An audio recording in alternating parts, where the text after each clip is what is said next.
Hey guys, तो क्या आपको भी बाहर का खाना पसंद नहीं है लेकिन कुछ क्रिस्पी सा खाने की क्रेविंग हो रही है? तो चलो जल्दी से घर पर ही हम यहाँ पे 2-4 आलू से क्रिस्पी से फ्रेंच फ्राइज तैयार करते हैं, जो बहुत ही ज़्यादा यम्मी भी हैं और क्रिस्पी इतने हैं कि आप खाते ही रह जाओगे।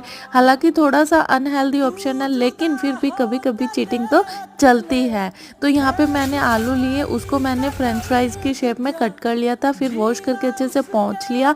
इसके बाद मैंने इसमें फ्राई कर लिया क्रिस्पी से और थोड़े से स्पाइसेस मिक्स कर दिए और यहाँ पे हमारे यम्मी